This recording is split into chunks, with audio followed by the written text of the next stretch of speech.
Hello, everyone. Today is October 19th, and this is our second free session for Chinese traders on Wyckoff methodology.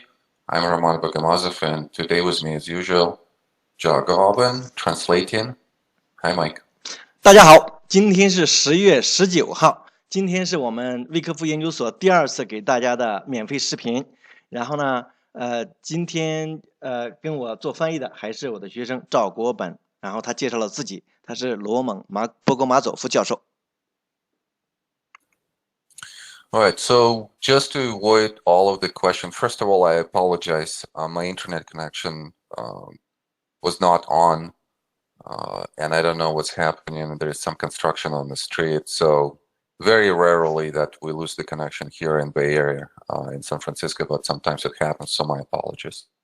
首先来说，他给大家道歉啊，他说刚才的技术问题，出现一些技术问题，他说很少这种情况出现，但是呢，他现在外面的街上大概正在施工，所以有的时候大概这个WiFi 不是很稳定，就是无线上网不是很稳定。So, just to precipitate any of the questions, I think the schedule for these sessions is going to be the bi-weekly schedule of 3 sessions until January, and then on January 11th, we're probably going to have the start for the paid course. 先回答一下大家问的一直对这个正式课程一直问的问题啊。罗蒙老师说，正式课程大概最可能是在明年1月份开始，然后到1月份之前，他会每2周，开始一下这个免费课程，每2周一次。罗蒙老师在屏幕上写了，正式课程就是收费的课程，在明年1月11号开始。All right, so what are we going to study? We're going to start from the basics, and I'm going to redo all of my slides, to reflect the Chinese market. So you will see all the Chinese stocks, Chinese commodities, Chinese indices, and this is how we're going to study Wyckoff. 然后我们内容包括什么呢？还是包括他以前他课程的第一堂课，就第一门课。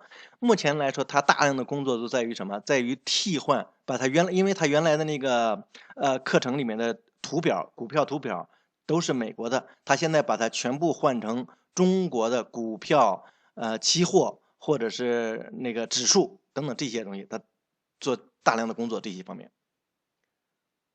Okay, so if you have any questions, we're still working on the details. So if you have any questions, contact Mike, and he could give you more details.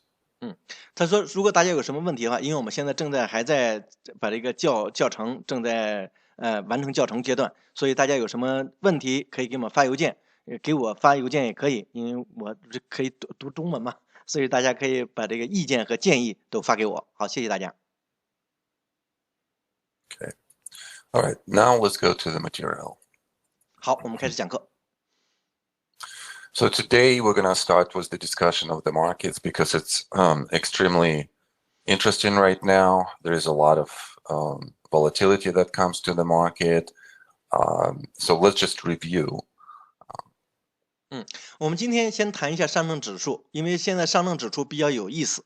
首先呢，它这个市场波动特别大，而且波动到了一个非常有意思的节点。And our review has to start in the area of the accumulation that we had in 2012, 13, 14, which led to a very quick speculative run in 2015 into the hypodermic top. 我们的这个复习呢，首先从2012年、13年、14年开始，因为这一段来说，对于整个上证指数来说是属于吸筹阶段。吸完筹以后，大家看它迅速的做了一个投机式的拉升，然后这个投机的拉升有点像尖顶，有点像尖塔，或者我们说的帐篷顶。Hypodermic top, and I have a schematic here, is going to be associated first with a speculative move up and secondly, with the urgent distribution. 罗蒙老师说这里有个示意图，大家看这个示意图就知道，这个尖顶式派发呀，或者是他说叫气泡式派发，有一个特点，这个特点是什么？第一个就是投机性迅速拉升，也就是说这个拉升不是它正常的增长，而是投机性的迅速拉升，迅速拉升拉到高点以后开始迅速的派发，就急切的派发。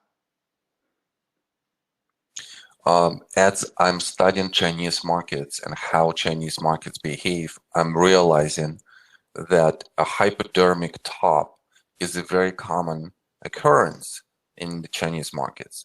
And I think the reason why is because there is some selling by institutions or some distribution by institutions on the way up. And because there is no short-term rules, there is a distribution on the way down. So we could see that from the volume signature. They are distributing on the way up, distributing on the way down. 他说这种尖顶式派发，他在研究中国股市的时候会发现这种现象很常见，原因就是在尖顶式派发这个拉升的过程中，庄家其实已经在派发了。原因就是说在下跌的时候，因为中国没有做空的这个市场法则，所以说这些庄家不能做空。而如果是他们在这个拉升的过程不派发的话，那么下跌的时候他们再派的时候就只能再派发在低价位了。And as we could see, there were a lot of selling in 2015 off the top. And then look at the volume signature after that. Institutions are very, very passive in this market. 大家看到15年的时候，这个拉升的时候，庄家有派发；下跌的时候，有很多人被迫派发。对不起，被迫是我说的啊，就是说，罗蒙老师说的是拉升和下跌的时候都有派发。派发完以后，再看16年以后，这个成交量比较低，所以说机构基本上是不活跃状态。And even though we're saying that institutions are passive, we're realizing that at some spots, locally, they're going to be buyers, and at some spots, locally, they're going to be sellers. So there is limited institutional activity, and we probably would see more of the activity in actual stocks than, and not the reflection of the index. 在说16年到目前为止，很多机构比较被动的情况下，但它也并不是完全的没有机构的活动。在某些节点的时候，我们还是可以看到机构的踪迹。比方说，在这个点，罗蒙老师画的这个点，这两个点，然后这个点是机构在派发，前两个点这是机构在吸筹。所以在个股的时候，大家可能看到这种现象比较多，因为个股很多这个机构还是在做多啊，或者是派发啊，非常明显。So structurally, what do we have here? An uptrend, which is upsloping within the structure of a larger trading range. 结构上我们看到什么呢？结构上我们看到这里面有一个上涨的通道，然后上涨的通道呢，在这里面有一个大的交易区间，大家可以看到这个大的交易圈，所以这个上涨的通道是在这个交易区间之内。And then as we come to the point of the resistance, we have an attempt to upthrust above the previous resistance. And then we have a big failure, which we could identify as a change of character. And that change of character has a big spread to the downside on slightly increasing supply signature. 大家看到这个拉升，这个通道到这儿以后，到了前期这个高点，就在这个2015年年底的这个高点的时候，它试图冲上这个高点，但是呢失败了。试图冲上这高点，我们就所说的就上冲回落，但是它没有上冲得了，然后就开始回落了。这块大幅回落，这个回落的这个幅度，我们把它这个看比前期都大，所以我们把它叫做特性改变。这个特性改变的时候，价差增大，然后相应的。这里面的成交量、派发量也很高。And please note that by this spread, we could identify the return of volatility. And we would be analoging this spread to the previous area where volatility has increased, which suggests as volatility increases, that the bias is going to be to the downside. 大家通过这个价差来讲，正好价差增大来讲，价差代表什么？代表着振幅，也代表着市场的波动。那么我们把这个价差这里面的这个价差可以跟前两个价差来相比较。那么通过这个前两个价差相比较，我们就知道，那么这个价差增大、振幅增大的时候，市场的方向是向下的。And for those of you who watched our Yuku videos, we started the videos somewhere here in this area, and we made a call that the price of the both Shanghai and Shenzhen indexes is going to go down at least to the area of the support that was identified by the stop in action before.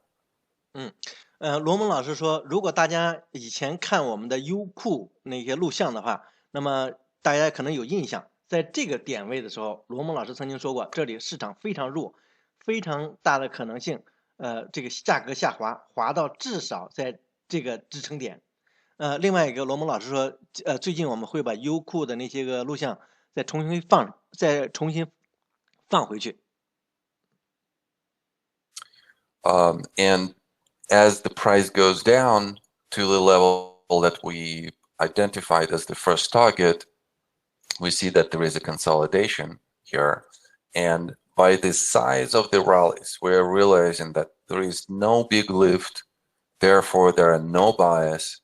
We don't see institutional bias coming in because they should be the ones who would be stopping the trend, and they should be the one who would be like in this case right here in 2013, trying to start some kind of buying wave, and we don't see that.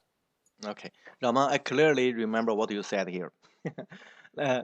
同学们，大家你可能记得，在前几次录像，在这个点位的时候，罗蒙老师曾经说过，这里面的市场非常非常的弱，在这个虽然是遇到了支撑，这里面大家看到向上拉升的波段啊，都非常非常的低。我记得当时还没有起来这个的时候，罗蒙老师说，这个向上拉升的波段和前面向上拉升的时候这种波段，它有这个成交量增加或需求增加的情况相比，这里面没有需求增加，所以说机构一点都不活跃，非常弱势。And therefore, out of this weakness, we're thinking that we have two scenarios: continuation to the next target, or continuation to the target which is even below. And both of those targets are based on the lows and the highs of the previous accumulation area. 从目前的状况来说呢，我们已经跌到了这个支撑位，跌到了这个支撑位以后，就有两种情况。第一个是在这儿的时候，就是说继续下跌到这个支撑位，然后呢，或者是再大幅下跌到这个底下的支撑位。这两个支撑都根据前一段时间的吸筹区间的上缘和下缘来制定的。For the price to stop and to reverse, we would need a price action, either where the price goes down and then has some kind of bounce like this, or the price goes down and then it gradually just stops and then starts to rally. 如果是说这个价格止跌反升的话，那么它极有可能有两种模式。然后罗蒙老师说，在历史上出现了这两种模式，一个是迅速下跌以后立刻出现了这种锤子线，也就是迅速下跌、恐慌下跌，然后立刻这个又拉回来了，然后在这里面进行盘整。或另外一种情景呢，就是像这个一样缓慢下跌，跌到最后的时候，然后在这个支撑线上，然后再开始慢慢的时间盘整。就这两种情况。And what we would like to see after that is that the price would go up and would have the characteristics of the expanding volume signature and expanding demand signature. And only then we would be thinking that institutions are coming in and that we're having the stop in action, reversal, possible accumulation. And we don't see this here yet.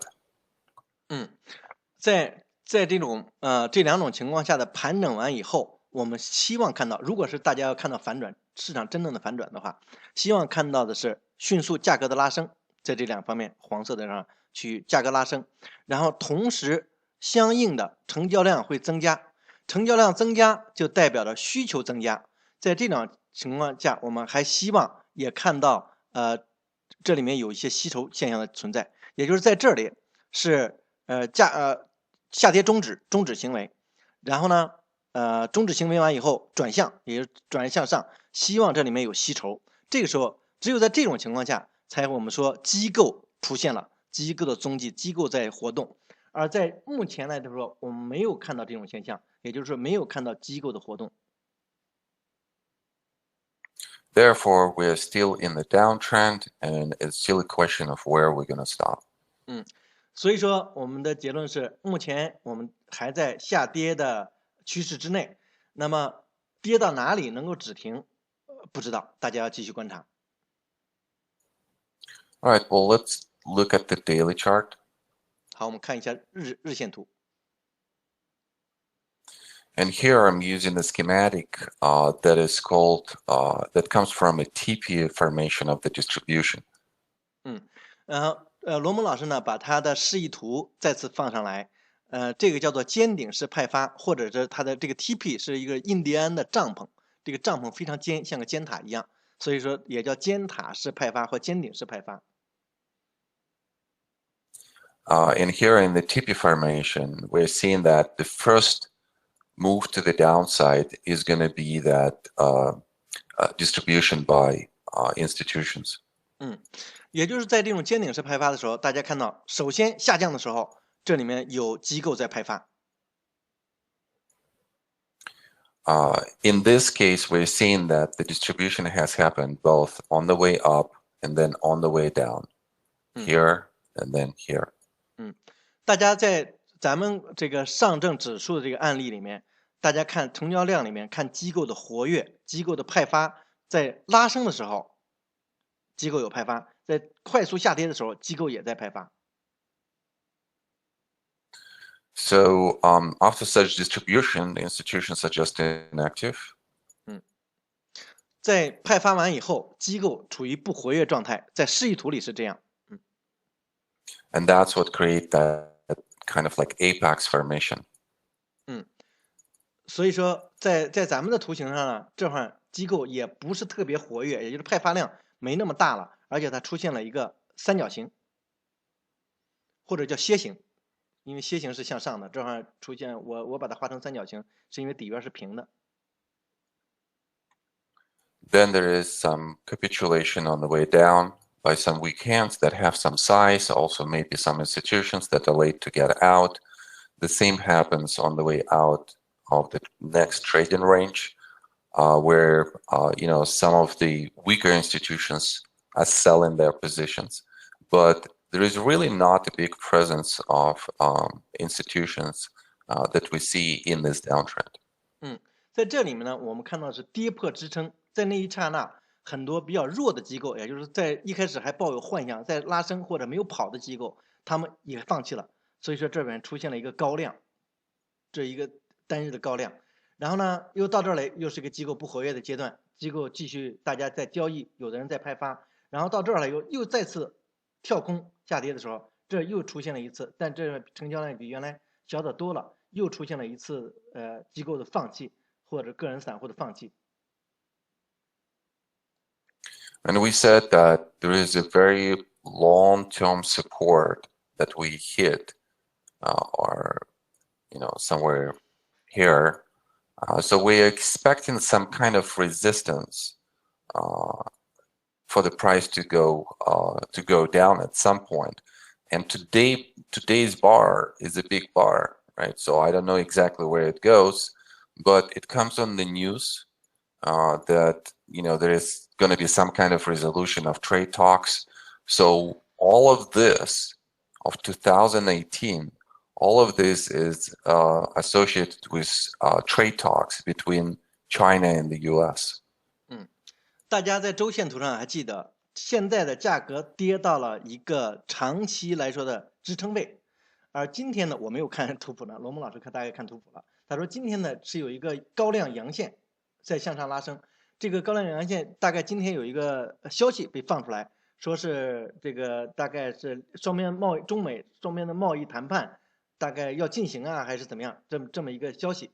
那么目前来说呢，大家知道，从2018年2月份整个下跌的这么一个通道里面，都是根据这个贸易谈判相关的这个消息造成的。那么这个消息引导了这次拉升到哪儿，他不知道。So that's exactly what we are waiting for. We are waiting for institutions to come into this market with some volume signature. And I'm looking at the current picture right now, actually. So the bar goes like this, right? This is today's bar. And then we have a slightly elevated volume signature, which is still lower of what we've had, let's say, on this bar right here. But the ease of movement of this bar maybe suggests that there is some kind of attempt to go up. And obviously, we would be looking at these points of resistance right here to see what the price is going to do.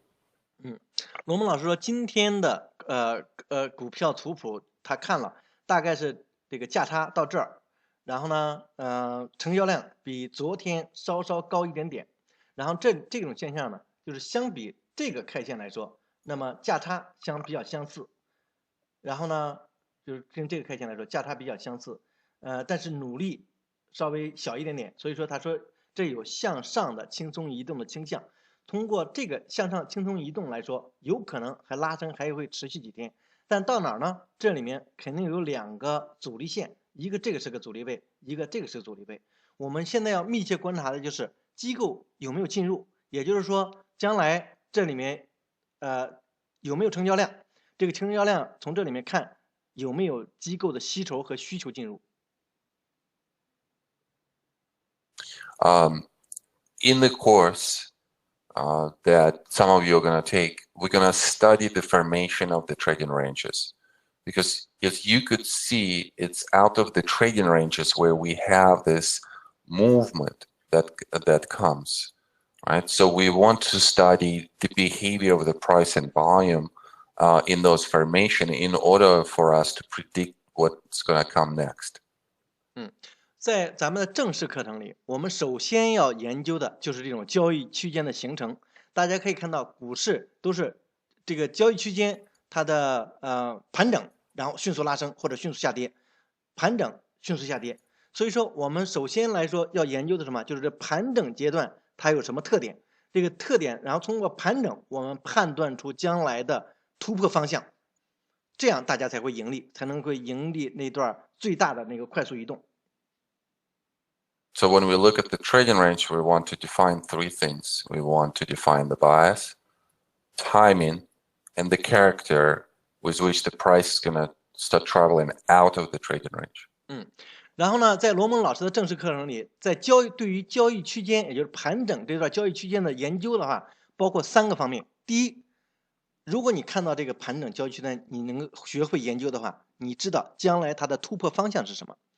第二，你会知道它突破的时间点是什么，也就是到哪一点了就该突破了。第三，突破当时的特征是什么，也就是它是迅速突破呢，还是磨磨唧唧的。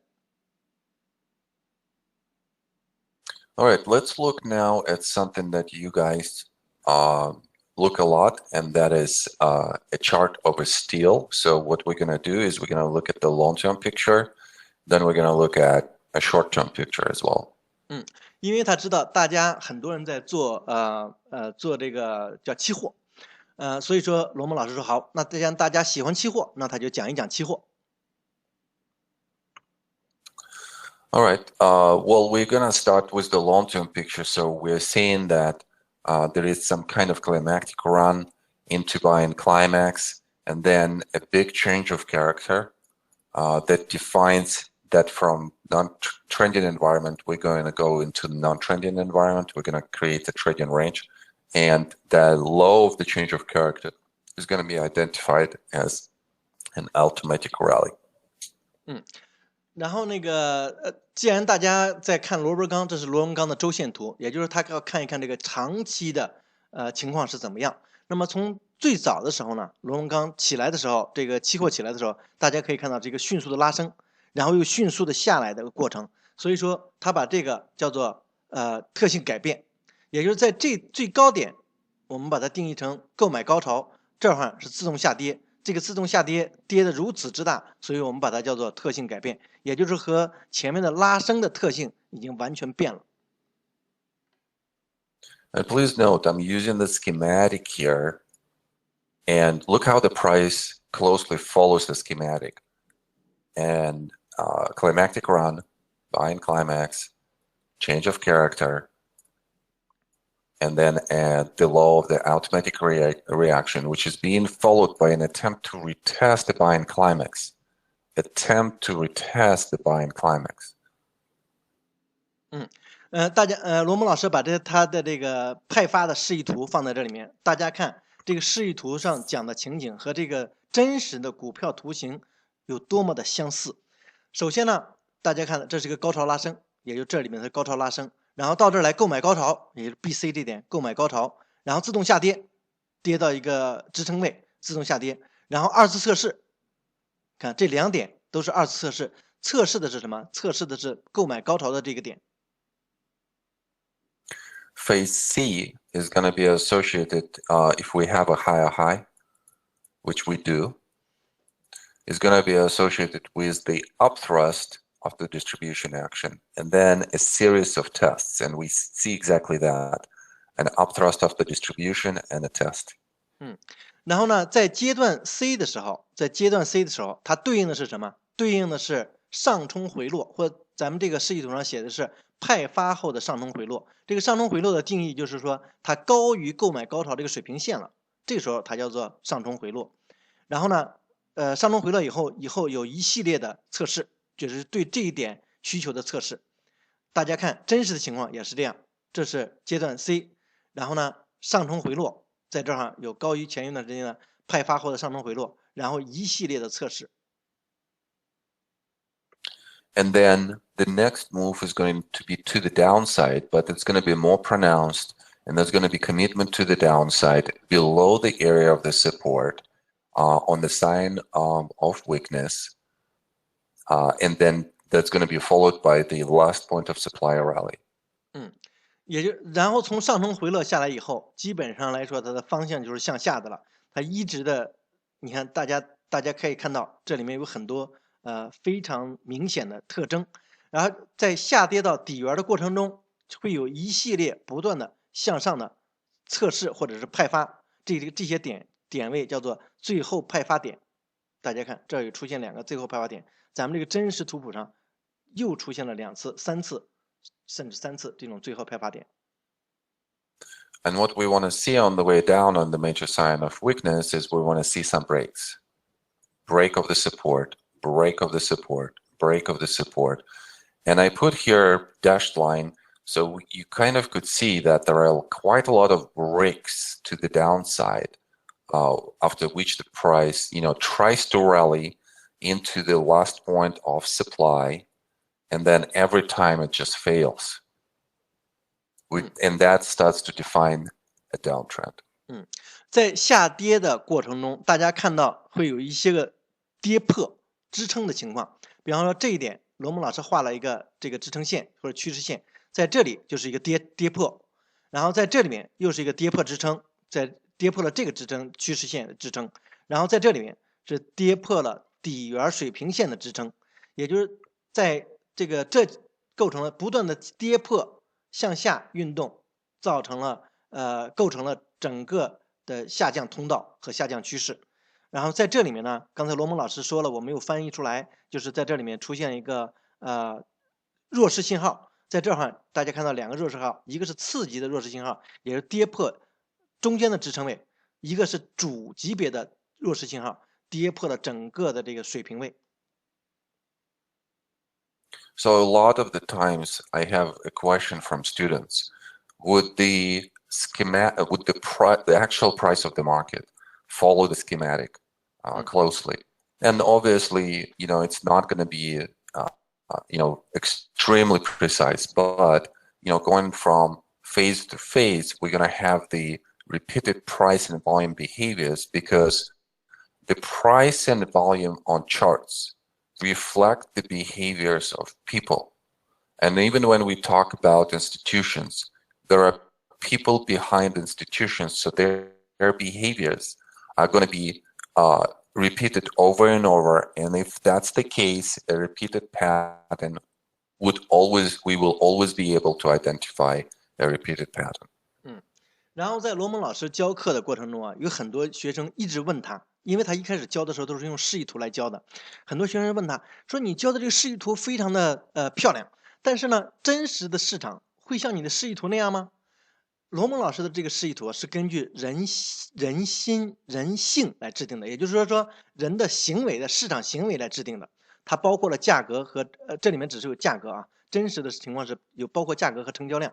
他在讲课的过程中会把成交量也加进来，而这个市场呢，包括机构也好，散户也好，大家都是人，大家的思维都差不多，只是这些个机构它更加清楚散户的这个思维是什么，所以说它的这些个价格的波动都反映了人的思维情况，所以说和这个其实大家可以看到，这咱们这个螺纹钢它前期的这个派发区间的情况。和它的这个示意图有多么相似，大家自己看。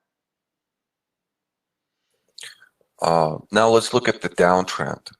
So the downtrend is being defined by the points of support rather than the points of resistance, and then we could take resistance line. Oh, actually both. You could do the trend channel based on the points of support, the points of resistance, and all of them would work actually. We could see that both on the support side and on the resistance side, around the area of the stop and then the reversal, all of those points work out. 然后咱们大家看一看下降趋势，这个也或者是说大家下降通道，然后通过这不断出现的高点，然后画一条趋势线，下降趋势线，通过不断的这个低点，也就是这个支撑点，大家画一个趋势线，大家可以看到这个。价格呀是非常规则的，在这个整个的趋势通道、下降通道里运行。So what's important to us here in the downtrend, a couple of spots. The first one is an oversold condition where we're seeing that the price goes below the support line. And that produces that oversold condition that attracts institutions. And they might come in and make some purchases here. 大家看到在这个下降通道中有几个跌破的情况，这几个在魏科夫来说是非常非常重要的情况。这点叫什么？叫跌破下降通道，这一点叫做超卖。这些点位是非常重要的，就在于什么？机构看到超卖的情况，机构就认为，哎，这个是有价值了，也就是说，它的价格足够低了。这些超卖情况有可能会吸引一些机构进来慢慢吸筹。The second important point about the downtrends is that at some point they are going to be broken, and for the reversal of the downtrend and subsequent accumulation, we want to see that break of the downtrend. That's going to be the first requirement for us to start thinking that the bias is to the upside. 大家可以看到，在这个下降通道里面，其实是有两个，罗蒙老师画了两个，一个是主级别的，一个是在这里面非常贴近这个的下降通道。到时候在讲课的时候，罗蒙老师会告诉大家如何画下降通道的时候，它能够是魏科夫的方法。然后呢，在这里面呢，在某一些点位的时候，大家可以看到它下降通道是被打破的，也就是说它的下降趋势要改变。我们要判断一个下降趋势改变的话，首先要判断的就是这个下降通道的上缘要被打破，这里面有两个打破。所以说在这个过程中呢，我们要看到这个机构在吸筹，吸完筹以后，价格拉动价格向上移动，和这个打破上缘相呼应。Now, I've talked about a hypodermic behavior that is very common in the Chinese market, and that's obviously behavior that is associated with the rules that the market has. Now look at this move to the downside and then the recovery, do you guys see how there is a little bit of the V bottom formation, which is basically a reversed hypodermic? So that's a very interesting thing here to observe as well. This V bottoming.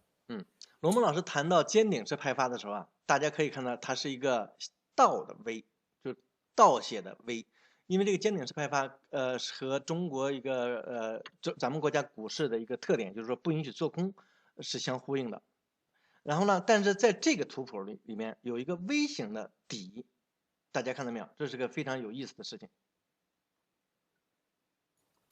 And we're seeing that institutions are coming back into this market.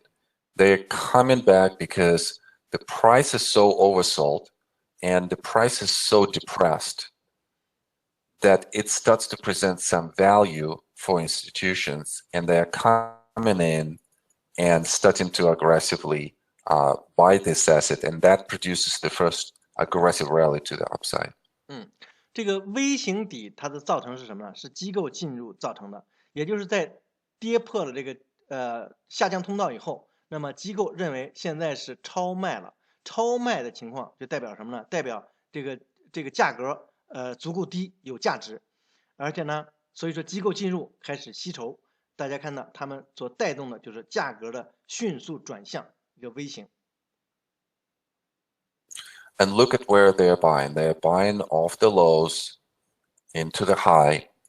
They are still buying on the way down. We could see this from the volume signature here. Then some buying on the way up.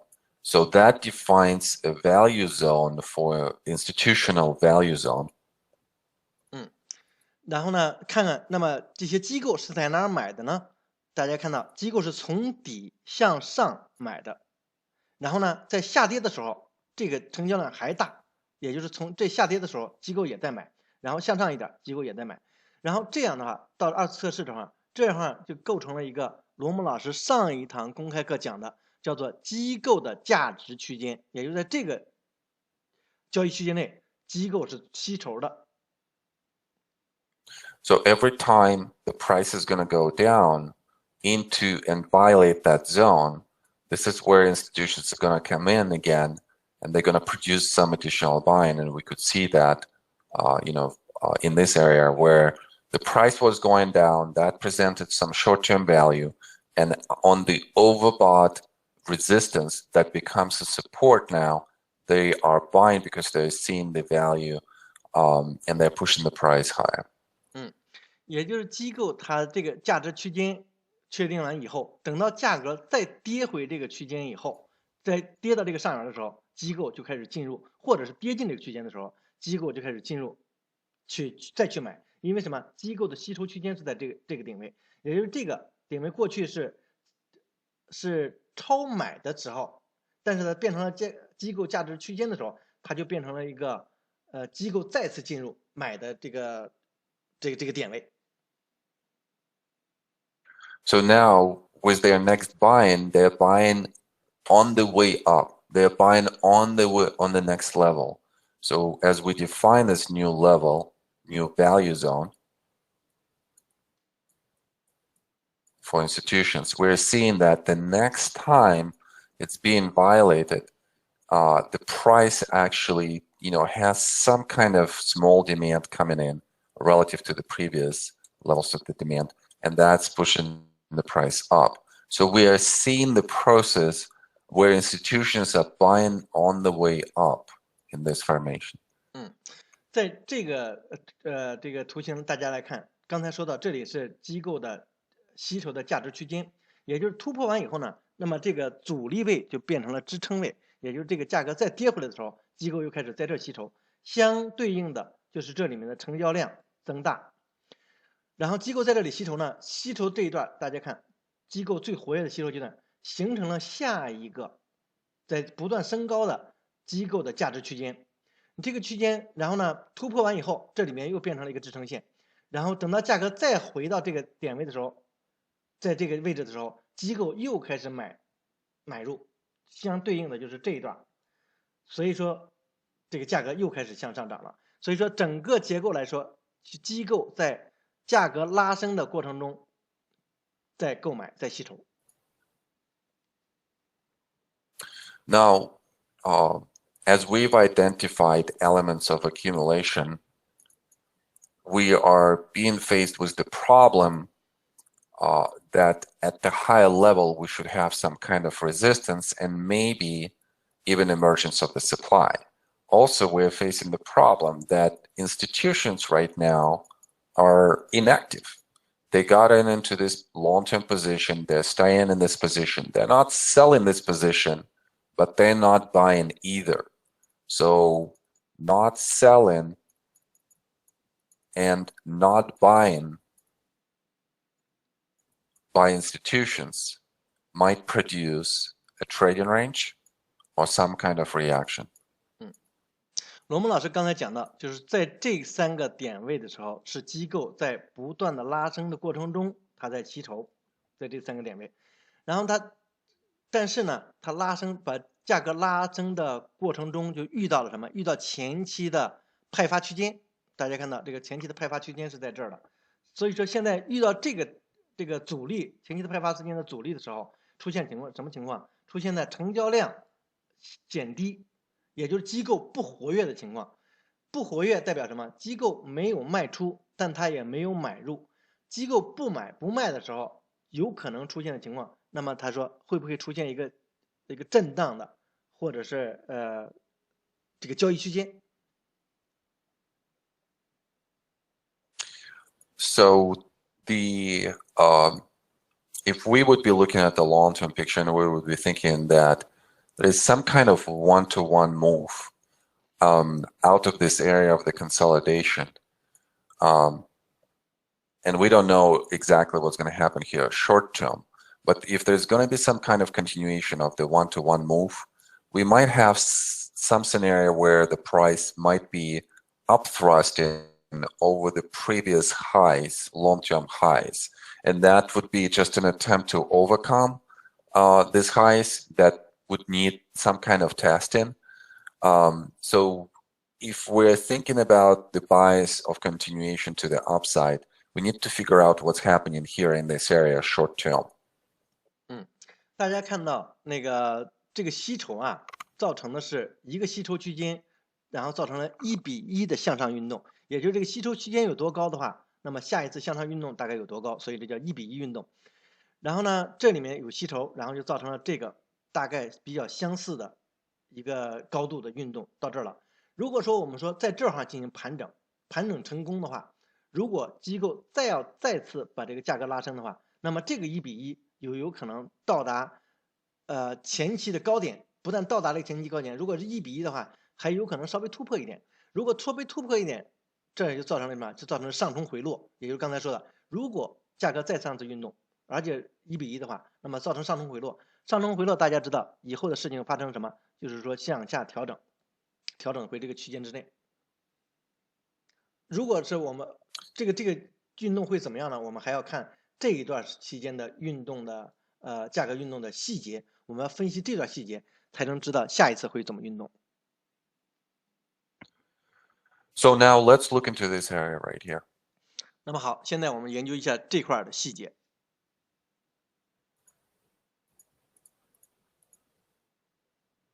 And we're looking at the daily chart.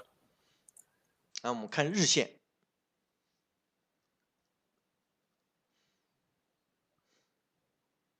It's just loading. Yeah, something's wrong with the internet connection today. It's just so slow. Yeah, Ramon is good in my side. It's already the daily chart. Oh, really? Yeah. Because, okay, now it's switched. Okay. Okay, so let's look at this trading range right here and look at the resemblance of the schematic and the trading range. The schematic is basically showing that after the initial stop in action, after the initial attempt to rally, we are going to have some kind of price action that is going to have lower highs, lower lows. 罗蒙老师呢又把他的一个示意图放在这里面，这是一个吸筹的区间的示意图。这个吸筹区间示意图，大家看，首先来说，这个价格下跌的时候，在这儿有一个终止，就终止行为。终止完以后呢，有一个反弹，但它反弹不过原来的这个高点，然后呢又有一个下跌的通道。这个通道的特点是出现了高顶不是低顶低底，也就是底是不断下移，顶也是不断下移。那么看这个螺纹钢的日线，在这段来说，在这里面遇到了一个自动下跌的话，这是一个终止行为。终止行为以后有一个反弹，这个二次测试呢稍微突破一点点，然后就开始下跌，这个进入了一个下跌通道。这个下跌通道也出现了不断的底比底低、顶比顶低的这么一个状况。Let's go through the institutional signature first. 那么还是研究一下这个机构的行为，机构的特点。We're seeing that in 2017, there is quite a lot of the volume that comes in right away. So we're assuming because the price has stopped moving down and it started to move up, we're assuming that on all of this, in this whole area, we're seeing institutional buying, and it actually continues on the way up, probably until this point. So the value zone for us is all of this. And this is the institutional value zone. 那我们看一下2017年3月到这个几月，我就不太知道了，这好像没有画出来这一段的这个区间。首先大家注意的是这个成交量，成交量非常的高，它代表着机构的非常活跃。然后再看价格，价格是底比底高，顶比顶高，也就价格向上的。那么我们说，那么这一段时间呢是机构在吸筹。那么大家看这个对应的这个波段，我们看到机构在哪吸筹呢？在这段有吸筹，在这段有吸筹，甚至机构吸筹一直吸到这个高点。所以罗蒙老师就把这一段这个区间画出来，然后作为机构的价值区间。Then they took some profit here. We could see that from the volume signature. They took some profit here. We see that from the volume signature. And then as the price went below an overbought condition and back into the value zone, it became attractive again, and institutions started buying again, where they see some value. 大家看到，然后在这个机构这个价值区间以后，这个价格被带动起来，价格带动起来以后，在一些点位就有一些派发，叫获利回吐。大家看，在这个点位相应的对应的点位有获利回吐，在这儿有获利回吐，在这个位置有获利回吐。回吐完以后呢，这个价格开始下落。当价格跌入这个价格区间以后 Mike, no selling here, no selling here. Oh, sorry. 对不起啊，我大概没有看清罗蒙老师画的。罗蒙老师说，在这儿没有这个获利回吐，没有卖出啊，没有机构的卖出。然后呢，当价格跌进这个区域 just a little bit, you know, it's just more of the capitulation here. OK. 罗蒙老师说，这个对应的稍的这个高量，指的是某一些个大概非常小的一些人放弃，而不是说大卖，不是说机构在卖出。当这个价格跌进这个交易区间之内，价值区间机构的价值区间之内以后，机构又开始有买入，所以说成交量又开始增高。So we're seeing that if the price is going to go down to this level, this is going to be the level where they might buy again. And we should make an assessment as to what's going to happen if the price is going to go here, back into the value zone. 目前的价格在这儿，如果说这个价格再次滑落到机构的价值区间的时候，我们根据它前期的行为来说，有可能机构在这个点位会继续买入，但是我们要看它买入的特点是什么。So one of the best rallies that we have had in the short term was this rally. This is one of the longest rallies that we have had. If we would compare it to the previous rally, they're probably going to measure the same way. But there is one interesting characteristic here that is different. When we look at the move of the previous rally, we see how strong this rally is on institutional buying. And on the next rally, we're seeing that the price is going down just because there is no supply that is being presented to the market, but there is no active institutional buying either. And because of that, it brings us to the question of what's going to happen short term.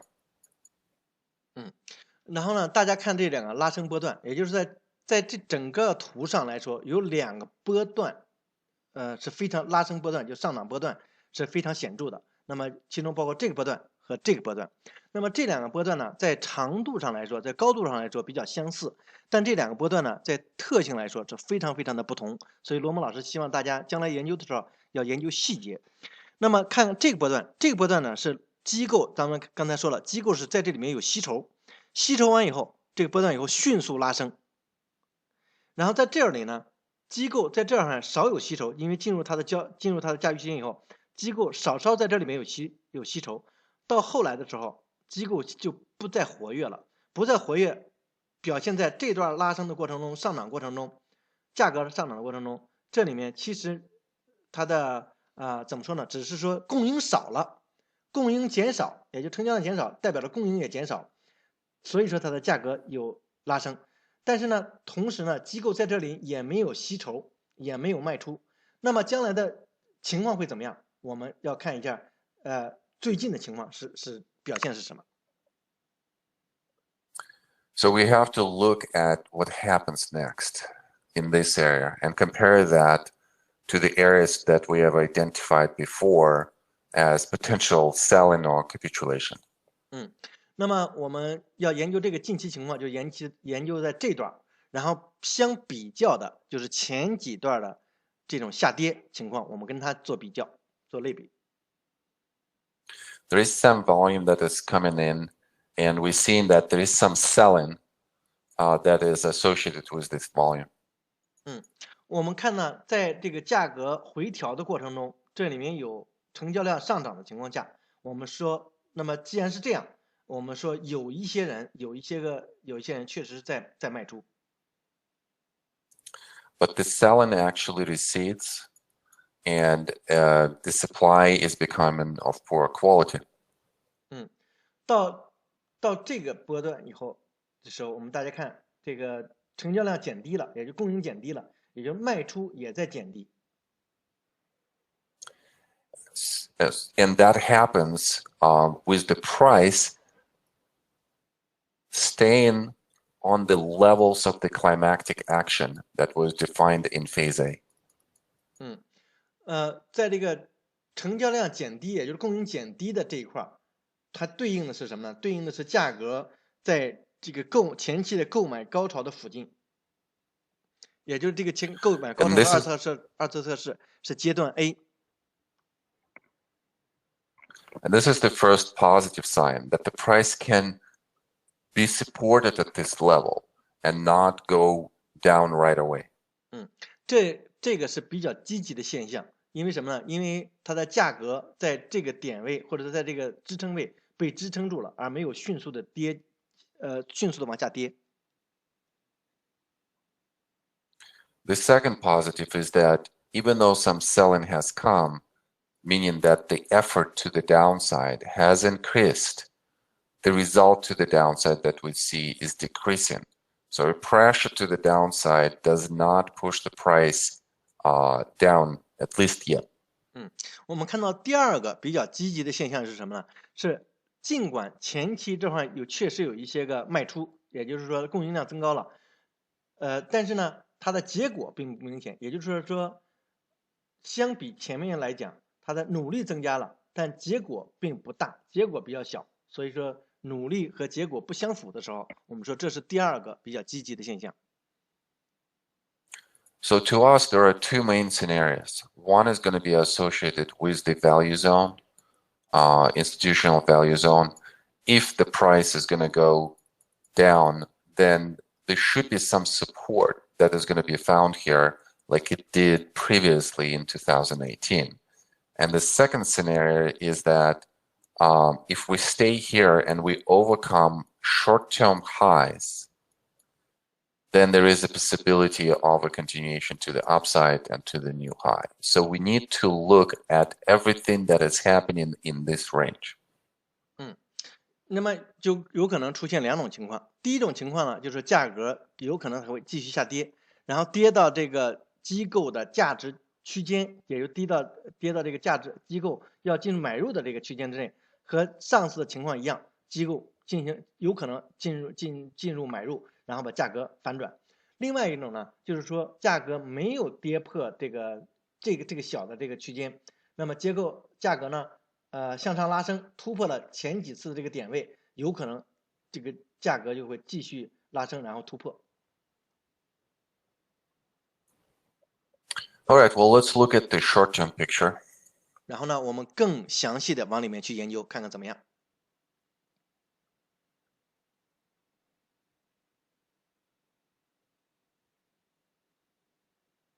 Raman, I did not hear you. Yeah, it's still loading for them. Oh, okay. Here it is. Yeah.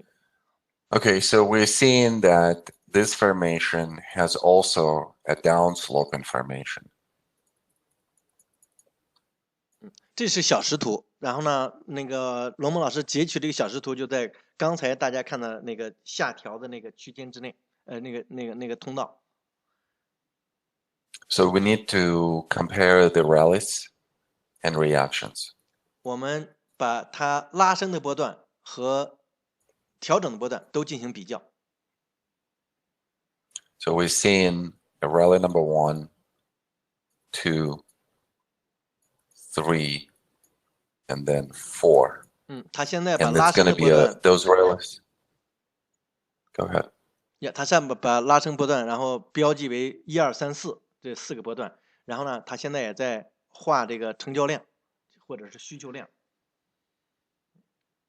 So we're seeing how the first rally is the most aggressive, and it's a rally going into the climactic run. So there's going to be a lot of weak hands that are going to be buying, and strong hands are going to be selling or taking profit. 也就是说，看第一个拉升波段来说，这个波段非常强，也就是你看非常立体，几个 K 线就开始拉到这么高，而这个有点像高潮波段，就是说有点像那什么，它拉到这儿以后，就出现了一个购买高潮。购买高潮以后呢，在这购买高潮，大家知道这个特点就是说，强手或者是短线客，或者是波段客，他在这就卖出了，而这个弱手他在买入。As strong hands are selling, that produces some selling on the way down, and we see that from different bars on the way down, a bar like this, a bar like this. So all of those are sales on the way down. 强手卖出就是带动了整个的价格下跌，在下跌的过程中，大家看到这几个画的大的 K 线都是高量 K 线卖出 K 线。And this selling takes us below the previous lows, creates the lower low. So there is a price structural damage there. But at the same time, it also short-term creates an oversold condition. There is some kind of value for weak hands that could be identified at this spot, and they will be buying.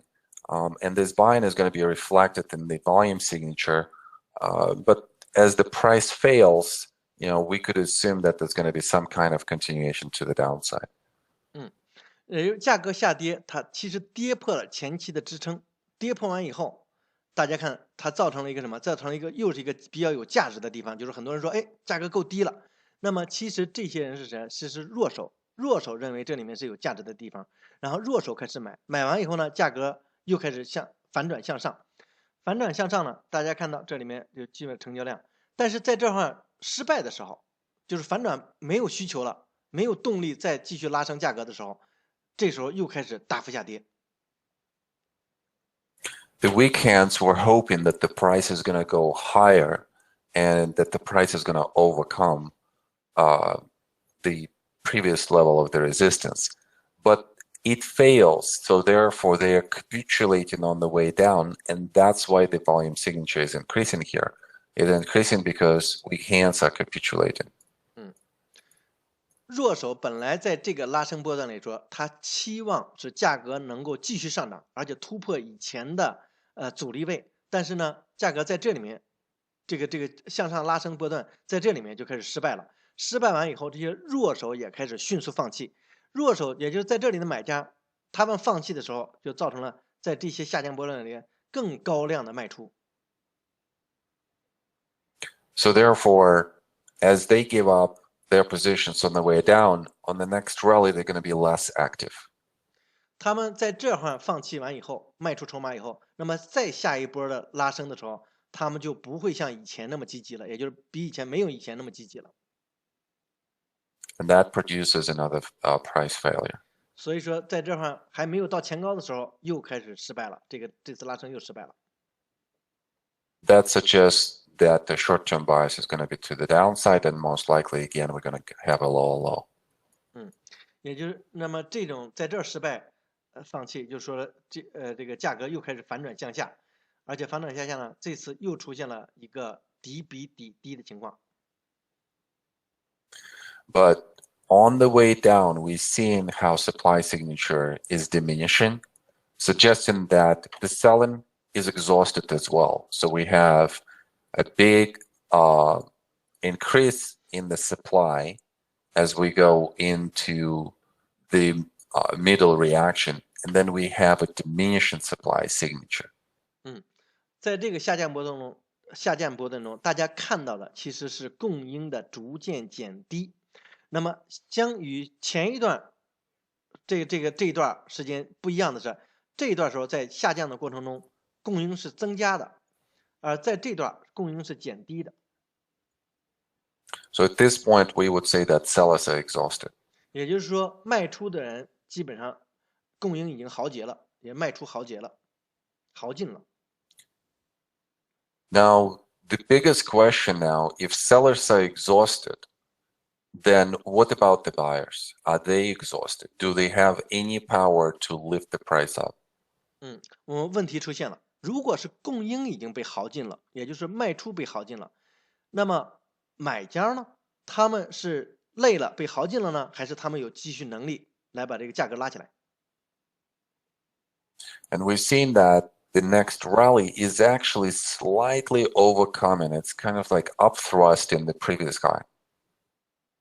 那么我们看最后这段拉升波段，它拉升的高度来讲，比前一段稍稍高一点，有点像上冲回落。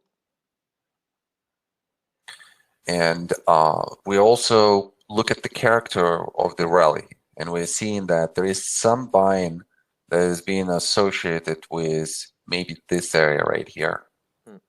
那么我们看成交量来讲，我们看到这个高量或者是高需求在哪儿？相对于这一段。And that becomes the value zone with the overbought and oversold condition. 那么罗蒙老师画了一个价值区间，也就是说在这一段，这个买家他的价值区间是在这段的。那么到了上缘的时候，我们就是说这是超买；到了下缘的时候，我们在相对这个区间来说，我们把它定义为超卖。So we would be talking tactics here at this point. And tactics are always about scenarios. So we would be thinking in terms of what the price would do, what characteristics we're going to have. And there are two scenarios here. Either we're going to bounce off the support as there is some kind of buy that's going to come in, or we're going to try to bounce and then just go down. 那么在这一点呢，我们就开始探讨交易策略了。交易策略的时候，大家知道，探讨交易策略的时候都是根据情景来制定的。那么出现两个情景，情景是一个，如果这个价格在这块遇到支撑向上拉的时候，我们会怎么办？一个是如果价格没有支撑住，它跌进了这个价值区间的时候，我们会怎么办？ Our concern is this bar right here. because it presents some selling that's coming in. So the biggest question is if the selling is going to continue to the downside. And if this low is broken, and the price commits to the downside, most likely the next target is going to be just the low of this reaction. 我们目前关注的就是这根 K 线，这根下跌 K 线，因为它对应的是这么高的成交量，也就这里面有非常大的供应。那么到这儿也是看到供应，也就是说，如果这个上面的支撑被打破，这个 K 线进入到这个区间的话，有可能，那么这个就有可能变成它的目标，价格目标。So what's important for us to see is what's happening in this range. And we kind of see that there is a small trading range right here, and then a big move to the downside, which we would characterize as a change of character. So it's just a change of character that could define the range. The price could also consolidate here, or a change of character as a sign of weakness, and in this case we're going to go down, and hopefully we're just consolidating here, after which we could just attempt to go up. So we need to go to a lower time frame. 也就是说我们要研究一下更细节，在这一段价格的表现是怎么样的，也就是量价的表现是怎么样的。那么我们大家看到这里面有一个小的交易区间，斜向上的交易区间，而这个交易区间以后，那么出现了这儿就是说特性改变，因为它这个下跌的幅度比前面都大了，所以我们把它叫特性改变。特性改变可以造成两种结果，一个是继续下跌，也就是下降趋势出现，这个价格跌进这个交易区间内；另外一个，这个特性改变可以造成一段时间的这个价格盘整。我们看到更小的这个时间段去研究那一段的表现。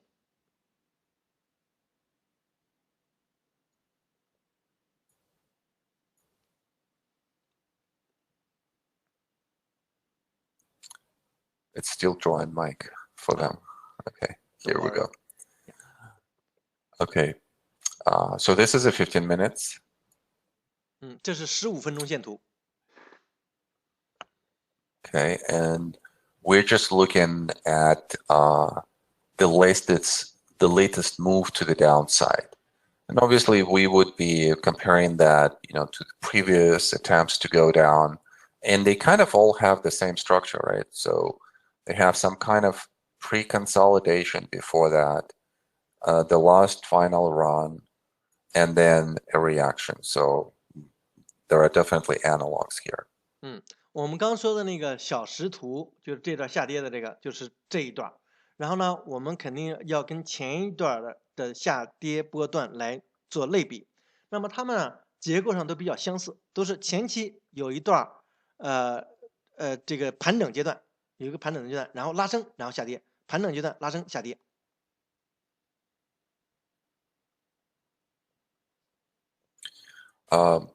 What's important in these two analogs is the way how the price and volume behaves around the bottoms. We could see that every time the price comes to the support level that was defined prior in the consolidation, we see some kind of buying that happens on the way down. So this seems more of the institutional quality. 在这两个类比的这个下降波段的时候，我们比较看重点的，就是说在底下这一块，这两个这个结构呢出现同样的问题，也就是说，当它触及到下面的支撑点的时候，这一段非常相似。而罗蒙老师把它正好写了一个是弹簧。And we would call those attempts to commit to the downside and then return to the range. And look how similar it is, commitment and the return to the range. We're going to call them the sprints. 也就是说这段的价格表现是他们试图跌破前期的支撑，然后呢又迅速的回到了区间之内。这里也是试图跌破前期的支撑，然后迅速回到区间之内，他们叫弹簧效 And 应。 we will study that. We will study that in more details in the course as to how the sprints occur, why they occur this way, what are the characteristics of the sprints, and then how do the sprint recover back into the trading range. 对于弹簧效应呢，在罗梦老师的正式课程里面有非常多的讲述，也就是说，他们为什么会出现这种结构，他们不同的弹簧效应的结构有什么特点，他们也就是在量价表现上，然后呢等等很多吧，很多弹簧效应的细节都会在正式课程中进行探讨。Now, the biggest difference between sprint number 1 and sprint number 2 is that on the return to the range, we are seeing in the first case some buying on the way up, and there is nothing here in the second case. 这两个弹簧效应的时候，大家比较会出现，大家会注意到两种现象。在第一个的时候，在返回交易区间的时候，正好有迅速拉升和需求的增高；而在第二个返回到交易区间的时候，这里没有需求，或者需求在减低。And that's the biggest question, because if the price is not being supported on the way up, would the price be able to come into the trading range, have some kind of test, and then continue to the upside?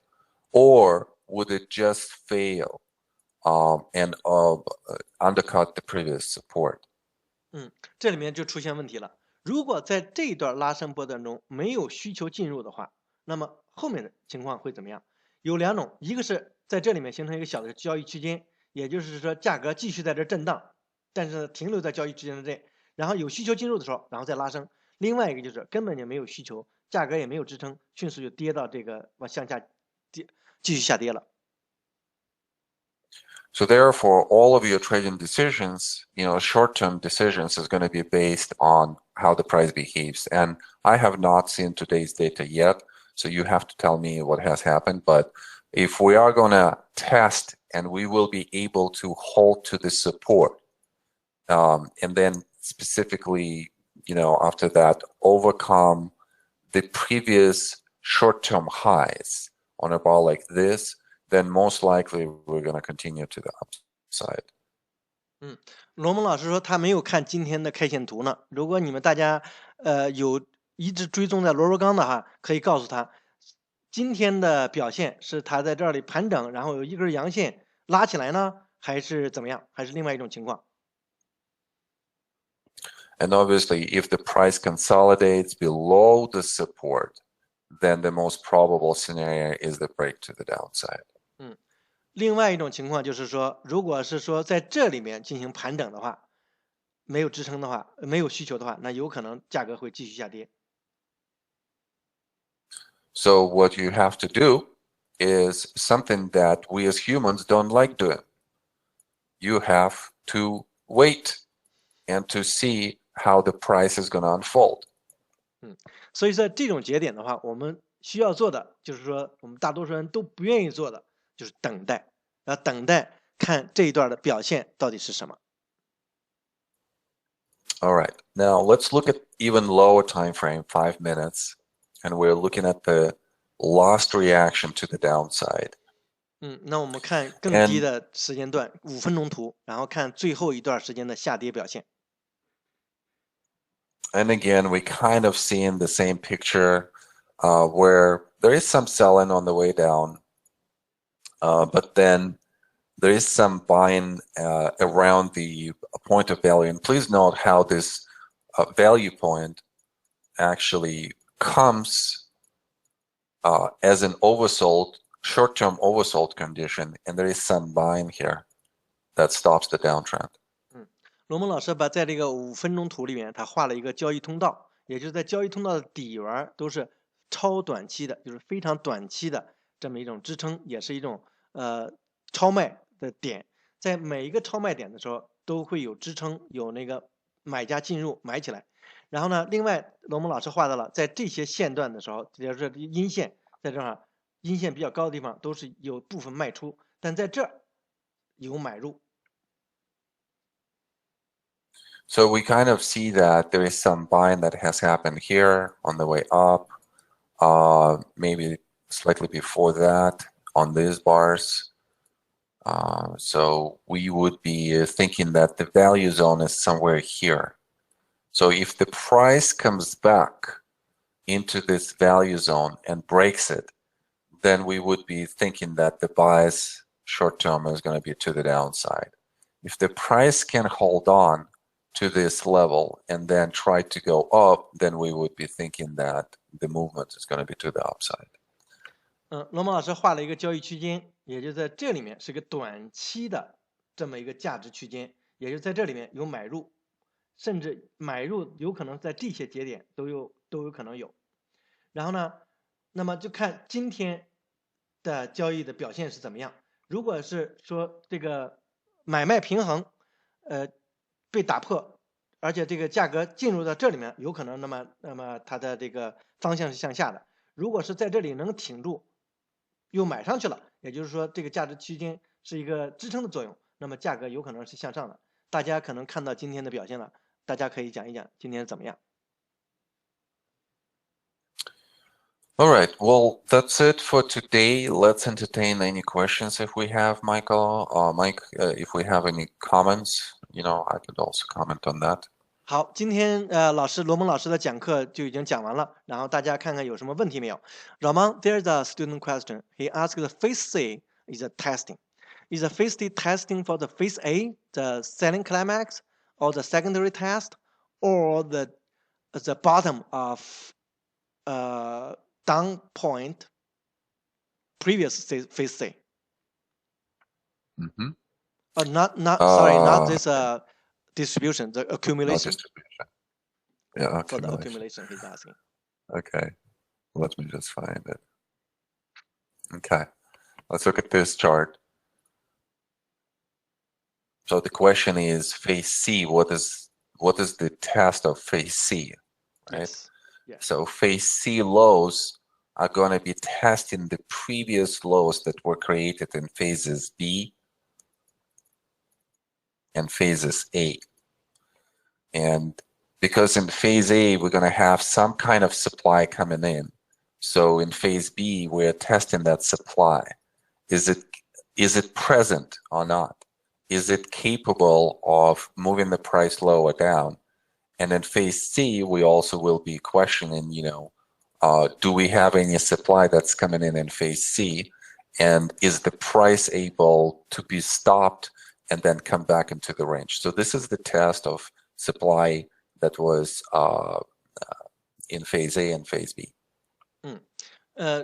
回答那个同学他在 email 里，在那个电子邮件里问罗蒙老师的问题啊，也就是说这个 phase C 它到底测试的是什么 ？phase C 它测试的其实是阶段 A 和阶段 B 的低点，这里面阶段 A 呢是自动下跌那个低点，阶段 B 呢也就是在这个交易区间这个低点。其实Ramon, there can be many lower points in phase B, right? They test all the lower points. There could be multiple lower points in phase B, yeah? Yes. Is that the question? Yes, that's a question also from that student. Oh, okay. Yeah, the formation of the accumulation could have different variations. We could have the formation where, let's say, phase A defines the lows. Let's say this is reaccumulation, and then phase B could be quite prolonged, so it could be something like this. And then phase C, it's going to happen and test the previous lows. So there are quite a few ways of how the price could consolidate and retest the previous lows. But the principle is going to be still the same. Phase C is going to be testing the previous lows that were created in phases A and B. OK，继续回答刚才那个同学的问题啊，在电子邮件里问题，他问的是只 test 的前一个低点呢，还是 test 在阶段 A 和阶段 B 所有的低点？罗蒙老师说，这个测试其实测试所有的低点。换句话说，这个结构，比方说，如果说我们说这个是再吸收区间，结构可能各有不同。你像罗蒙老师在这儿画的是一个不断的出现低点和稍微高点的这么一个结构，在这里呢，罗蒙老师画的是一个斜向上的结构。不管是哪一个结构，它的阶段 C， 它 test 都是它测试的都是前期所有的低点。Okay. Yeah. What else, Mike? 同学们有没有问题啊？我现在没有看到同学的问题。哦，等一等，我看到好像有。Sorry，Ramon, give me a few minutes. Let me look at.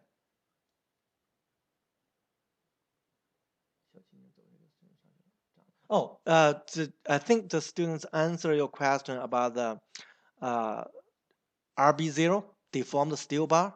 They say there is a small spring and then ready. And then another student asked, "It's all, yeah, can we divide all the trading ranges into the phases, or we make the label the phases is only for analysis, or we label the phases for the trading?" This question from Well, Liu Qing. okay, Liu Qing. Okay, well, thank you for the question, Liu Qing. We are using phase analysis to identify the timing of when the price is leaving the trading range. That's our main goal. Because as we go through the phases and we're seeing specific characteristics of the phases, we are mostly concerned with phase C and phase D, because it's where the trend starts. So once we're in phase C and phase D, we will be more active directionally on the upside or the downside. So you can't really say that phase analysis is all about analytics. It is also about trading as well, because it defines the timing of when we have to become very busy. 回答刘青同学的问题啊，也就是说，我们这个阶段分析和阶段的标记是为什么呢？为分析肯定有，但是呢，最重要的，我们老师讲是为了这个 timing， 也就是说这个时间把握时机，把握交易的时机，也就是在每一个阶段来说，它都有不同的特征。我们其实研究的就是交易期的特征，这个特征在某一个特征出现的时候，就是这个价格开始迅速变化的时候，这一点也是和它后面的一些点位，是我们介入、买入或者卖出的点位。所以说，这个阶段的划分是为了分析，更是为了交易。Well, follow me around this chart. I'm going to show some logic here. So look at where all of the phases C occur in the trading ranges. Look at that. So obviously to the upside, to the upside, to the downside, to the upside, upside, to the downside, upside,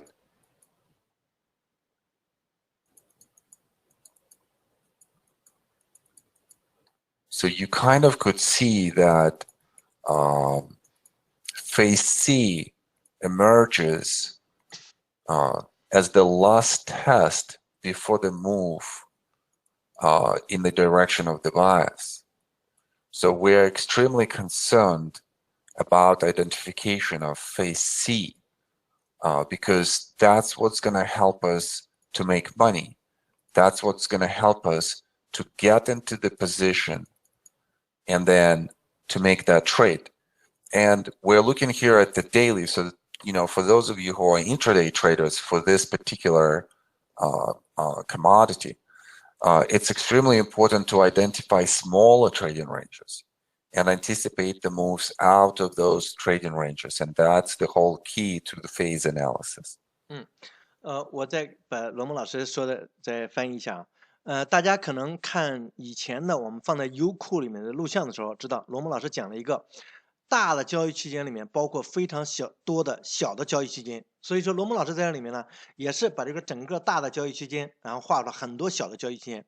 比方说在这里，这是在底部的交易区间，当你找到阶段 C 的时候，它这个特征就代表了它要互相随即要拉升了。在这里又是个小的交易区间，这里是阶段 C， 这是个小的交易区间，这里是阶段 C， 这里阶段 C 出现了一个什么？出现一个上冲回落，所以说它把定义为阶段 C。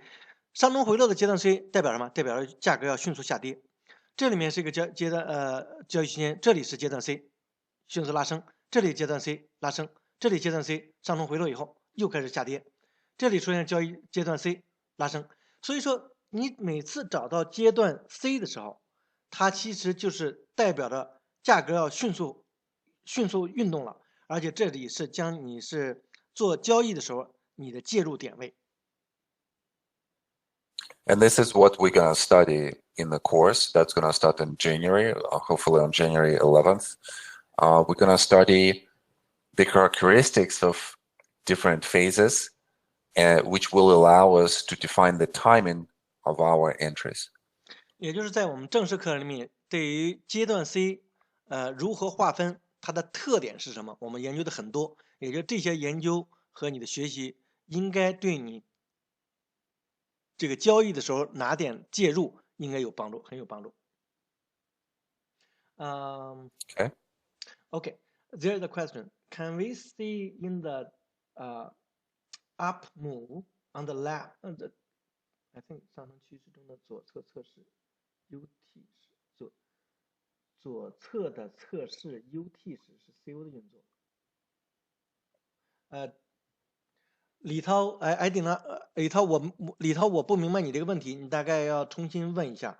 上升趋势中左侧的测试 UT 时，是左侧的测试 UT 是 CO 的运作，这是什么意思？我不太明白。如果李涛你能再说一下最好，好吗？老师，划阶段划分可以用程序写出来吗？为什么？There's Solomon asked a question.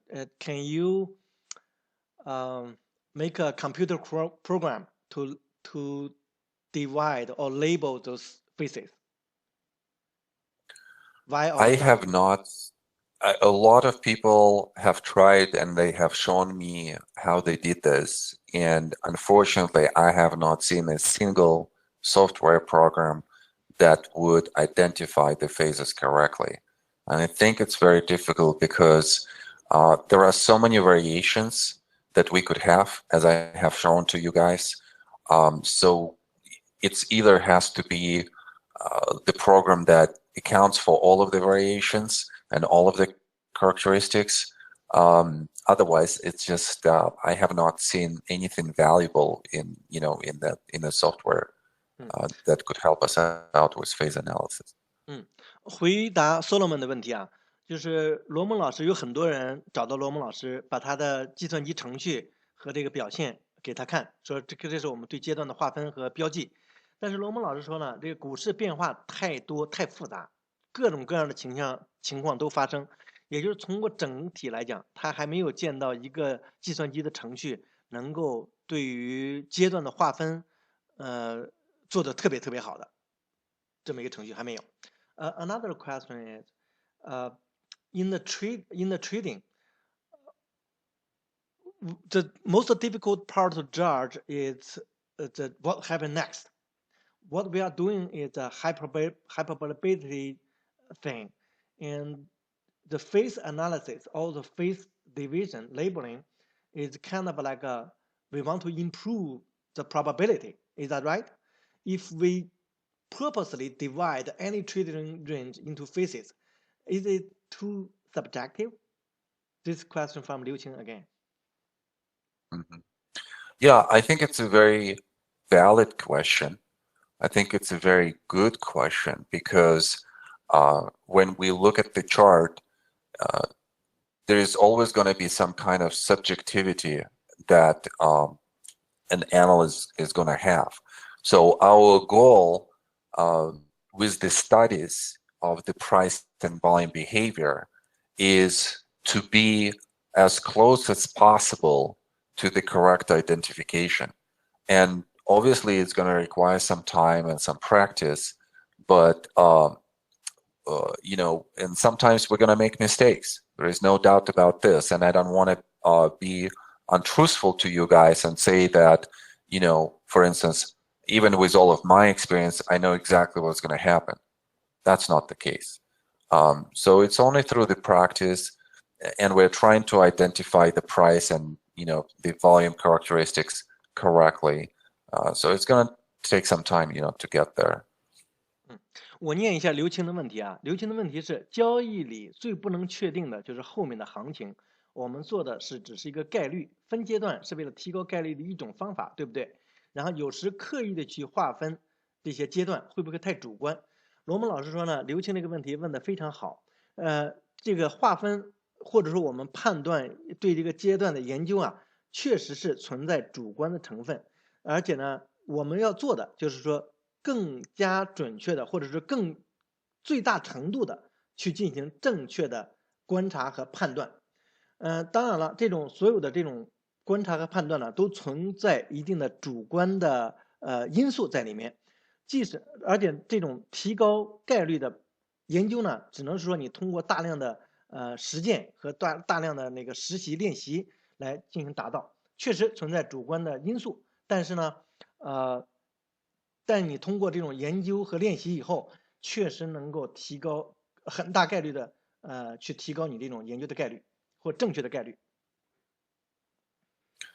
But there is a very interesting way of how we could actually solve this problem. So let's look at this example. For instance, the price commits to the downside. And here we're thinking, is this a spring or is this a sign of weakness? One belongs to the accumulation and one belongs to a distribution. So how do we solve this problem? 罗蒙老师说有一个方法呢，可以帮助大家提高这种准确率。比如说，在这一段下降波段，不是下降波段，就这一点，因为它突破了支撑，那么我们有可能说，哎，在突破的时候，在跌破的时候，那么它是一个弹簧呢，还是弹簧效应呢，还是一个弱势信号？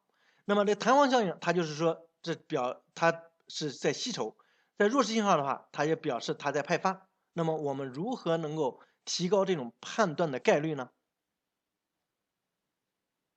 So in the accumulation, if this is a spring, we're going to have a situation where the price is going to commit to the downside and then come back. And we're going to have a point of confirmation that indeed this is an accumulation. And we still have a lot of room to trade on the way up. 罗蒙老师说，如果它是弹簧效应的话，那么它在跌破以后，它会迅速的回到交易区间之内，而且回到交易区间之后，它这里面有一个叫做弹簧后的测试，这一点测试点是一个确认，是它是不是弹簧的确认。而我们出现弹簧测试以后，这里面还有很大的一段空间来供我们进行交易盈利。In the distribution, we're going to see a major sign of weakness committing to the downside, and the rally after that is going to be not great. It's going to be weak. And then it's going to break to the downside, and this is where confirmation of the bias is going to come. And then the rest of the move we can trade. 如果它是派发的话，如果这里是弱势信号的话，那么它在反弹的时候，它会没有那么强劲，有可能是非常弱的，而且呢，最后它会跌破这个弱势信号的这个点，在跌破这个点的时候，它是对于这个是弱势信号的一种确认，而跌破以后的这段是我们进行交易和获利的一个阶段。So you could see how the price commits to the downside, goes up, retests this, and then at this point, here is that confirmation that we were looking for. And this is a confirmation of the bias to the upside. So therefore, all of our trades starting from this point are going to be to the upside. Whether they're going to be the trades, breakout trades or retracement trades, all of this we could trade. 大家看这一点是跌破支撑，跌破支撑以后呢，价格迅速回到区间之内。这里面有一系列的测试，这里面你看，这里面一系列测试，测试完以后，再次突破这个点的时候，这里是最后的确认，也就是它是弹簧效应的确认，也是它对吸筹区间的确认。确认完以后，那么就看你是你是什么样的交易者了。你是在这点是突破交易者，你还是说它回调到这点以后的买入交易者，在这儿突破的交易者还是买入的交易者？那么整个这一段大的这个拉升空间都是你的获利空间，都是你可以进行交易的。We're not concerned about buying at the bottom and selling at the top. What we are concerned about is trading in line with the trend and then taking about 50 to 80% of the movement of the trend. If we could do this consistently from every time or every other time at least, we will be extremely profitable. 也就是说，我们做交易员或者是威科夫的这个交易方法，我们并不是说我们去抄底、逃顶，我们并不这么做。我们做的是说，在这个确认的点出现以后，我们把这个方向已经确认了，在这一点我们开始买入，在这个方向已经跌破以后，在这个整个趋势跌破以后，我们卖出。我们没有逃顶，也没有去抄底，我们只是抓住中间这一块。中间块的利润有多大？50%到80%。如果你能够持续的做到只抓这中间的50%到80%的时候，那么你就绝对可以盈利了。All right. I think that's it for today, guys. Let's just stop here, Mike, if we can. Sure. There's many questions. I think we encourage the students. How about we encourage them to email those questions? Probably we can answer them next time. 好吗？ Yeah, sure. So in 2 weeks, let's have the next session planned for the 2nd of November. Okay. And we could answer questions. And yeah, emails would be great. Give us your questions, give us your comments as well. Hopefully next time we're going to look at something else, at some other commodity or the market. And meanwhile, just send us your questions. 那么我们今天就到这里。然后罗蒙老师说呢，大家问的问题非常好，也非常感谢大家在这里面跟他互动。然后呢，希望你们把这些问题再总结一下，然后呢，通过电子邮件，如果你们想问他什么问题的话，然后这样来问他，然后呢，他可以在下次，也就2周以后再做的视频的时候，来给大家进行解答。All right. Well, thank you so much, and Mike, thank you for translating. 好，谢谢刘青的问题，谢谢志伟的问题，谢谢 Solomon、李涛、陈度，谢谢大家，Teddy，我知道，然后李立强，谢谢你们，谢谢大家的问题，然后谢谢大家过来参加活动，跟罗蒙老师互动。罗蒙老师说也谢谢我这个翻译，所以谢谢罗蒙老师 ，Thank you，老蒙 ，Really appreciate。Sounds great. Okay, we'll see you in 2 weeks. Thank you, everybody. Bye bye. 好，2周以后再见，谢谢大家，再见。